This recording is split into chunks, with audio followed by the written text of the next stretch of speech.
Ya, selamat pagi, selamat siang, selamat sore, selamat malam. Tergantung kapan Anda menonton video ini. Video ini saya buat pada saat sudah malam, jadi sudah gelap. Nah, kali ini kita akan membicarakan suatu hal yang mungkin masih membingungkan, yaitu apakah saya obesitas. Nah, sebelum saya melanjutkan pembicaraan, saya ingin menjelaskan bahwa saya bukan dokter, saya bukan ahli gizi, ya. Saya hanya orang yang demen fitness, ya, demen kebugaran lah bisa dibilang. Jadi informasi apapun yang nanti kalian dapatkan dari video ini, kalau ingin kepastiannya, tolong cek dengan dokter kalian. Oke. Konten pada video ini adalah tentu saja yang judulnya akan saya bahas pertama kali, ya. Apakah saya obesitas? Apa resiko dari obesitas? Yang kita tahu adalah resistensi insulin dan juga gangguan kesehatan. Yang terakhir adalah bagaimana jika saya obesitas. Beberapa metode yang bisa kita lakukan untuk mengetahui apakah saya obesitas adalah: yang pertama, anjuran dokter. Kalau misalnya Anda sudah ke dokter dan dokter sudah menyarankan, bahkan mengharuskan Anda untuk menurunkan berat badan, di mana di sini maksudnya adalah menurunkan kadar lemak, tentu Anda sudah obesitas karena ini sudah dari dokternya langsung. Tapi ada dua metode lain yang ingin saya coba perkenalkan di sini, yang sangat mudah untuk diaplikasikan. Untuk orang Indonesia bisa mengukur dengan lingkar pinggang. Untuk pria, jika lingkar pinggangnya di atas 90 dan lingkar pinggang wanita di atas 80 cm, dalam cm ya, bisa dikatakan obesitas. Oke. Dan yang kedua adalah body mass index.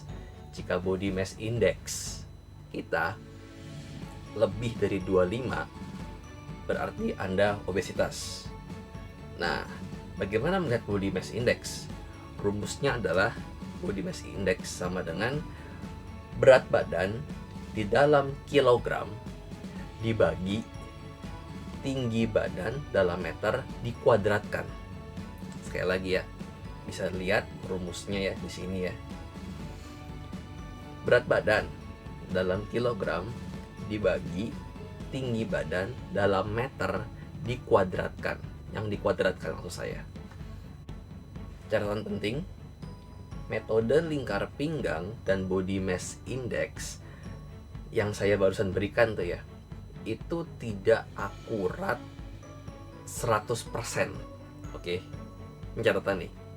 Jadi ini hanya sebagai info tambahan untuk kita. Nah, kalau untuk lebih pastinya, ya seperti saya bilang tadi, coba cek ke dokter. Itu akan lebih memastikan bagaimana keadaan Anda. Sekarang saya ingin membahas topik yang kedua, adalah akibat dari obesitas. Yang pertama, berdasarkan apa yang saya pelajari, penimbunan kadar lemak tubuh bisa membuat hormon insulin kita mengalami resistensi insulin, atau bisa dibilangnya insulin KO. Yang kedua, jika dalam keadaan obesitas atau kelebihan kadar lemak tubuh, maka resiko paling buruk adalah gangguan kesehatan. Apa aja? Seperti diabetes, stroke, serangan jantung. Nah, ada baiknya kita mulai mengurangi kadar lemak di badan kita kalau memang dibutuhkan.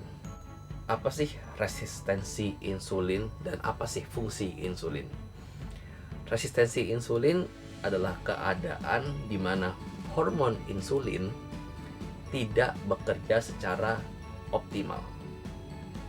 Oke, sekali lagi, resistensi insulin adalah keadaan di mana hormon insulin tidak bekerja secara optimal. Sedangkan insulin sendiri itu sebenarnya berfungsi untuk mengatur gula dalam darah supaya nggak kebanyakan. Insulin membantu membuka sel-sel tubuh sehingga gula itu bisa terserap ke dalam tubuh dan menjadi sumber energi untuk beraktivitas. Nah, berikutnya adalah gangguan kesehatan. Gula yang tidak bisa diserap oleh tubuh akan meningkatkan gula darah. Dan dari situlah muncul diabetes. Oke.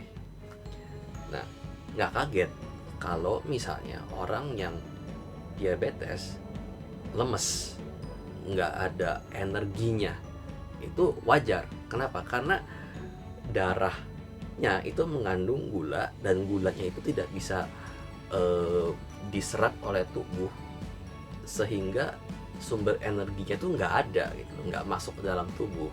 Nah, situlah gula darah naik dan akhirnya terjadilah diabetes.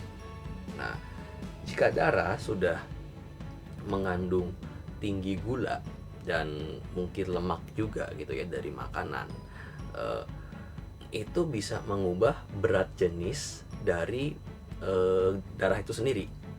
Nah, ini yang berbahaya. Kenapa? Karena kalau berat jenisnya beda, nggak sesuai dengan standar yang seharusnya, kerjanya jantung jadi lebih berat. Nah, pembuluh darah pun itu kan juga dialiri oleh darah yang tidak sesuai dengan standarnya ya. Jadi itu akan bisa merusak pembuluh darah juga gitu. Jadi udah jantungnya juga kerja berat, terus pembuluh darahnya pun juga harus mengaliri darah yang lebih kental, yang berat jenisnya beda. Jadi itu juga bisa merusak si pembuluh darah. Nah, kalau pembuluh darah itu mengalami kerusakan, maka akan terjadi radang di pembuluh darah. Nah, radang ini kalau terus-menerus terjadi, ya, itu bisa mengakibatkan yang namanya penyumbatan pada pembuluh darah. Nah, pembuluh darahnya makin sempit, aliran darahnya juga makin susah, terjadilah tekanan darah tinggi. Nah, kalau itu terus-menerus terjadi, ya suatu saat bisa aja itu pembuluh darahnya pecah. Nah, pecah itu makanya lahirlah kalau di jantung serangan jantung, kalau di bagian otak ya stroke. Ya dari situ lahirnya diabetes, stroke, serangan jantung. Nah, bagaimana kalau sekarang kita udah obesitas? Yang paling gampang adalah setelah cek dengan 2 metode yang tadi saya berikan, kita ke dokter untuk konsultasi lebih lanjut untuk memastikan apakah benar saya ini obesitas. Nah, yang kedua, kalau memang benar obesitas, tentu kita harus fat loss, menurunkan kadar lemak dari dalam tubuh. Nah, jika Anda ingin mendapatkan informasi lebih lanjut tentang fat loss, program latihan olahraga yang berguna untuk fat loss, silakan hubungi saya pada nomor yang tersedia di sini. Email juga saya berikan. Silakan, karena saya akan membantu sebaik-baiknya. Oke, ya, itulah video tentang apakah saya obesitas. Ya, terima kasih untuk perhatiannya.